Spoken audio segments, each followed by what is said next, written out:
Now, as part of our Internet Awareness Week, we're going to be looking at the effects pro-anorexic websites have on vulnerable people. Let's pass over to our health correspondent, Kezia Parkins, for more information. The internet is available to everyone and holds a fountain of information on every possible subject, but surely there are some things that should be kept from us for our own health and safety. Eating disorders are a huge problem in the UK, especially among young girls. Kaylee Rhiann Carroll, a third-year film student, experienced the world of anorexia when she found her sister's Thinspiration diary, full of images and tips from the internet. Kaylee has now gone on to direct a film called Dear Anna about the ongoing mental battle anorexia sufferers face.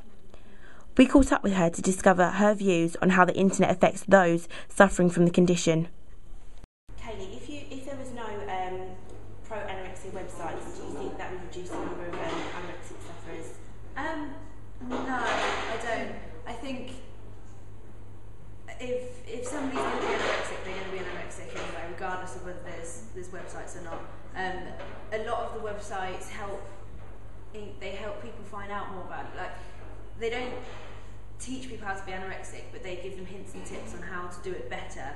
Do you think that the websites can make the condition worse? Yes. Yeah, I do. But then at the same time, it's really hard because in one way it's allowing people, it's giving them more of an education on anorexia, and it's encouraging them more. They meet other people through it who give them hints and tips and advice and stuff.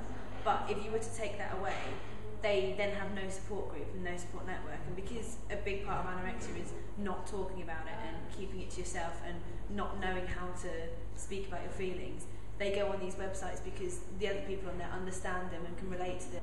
What do you hope to achieve from your film, Dear Anna? With Dear Anna, I'm not trying to give a moral or a message or to say anything in particular about anorexia. What I'm trying to do is just open people's eyes to the darker side of it. I mean, everyone knows what anorexia is and that people starve themselves, but not very many people, unless they know someone that's been through it or have been through it themselves, know the inner, what I'm dealing with is the inner psychological conflict, the anorexic world as such. Well, good luck with everything. Thank you very much, Kaylee.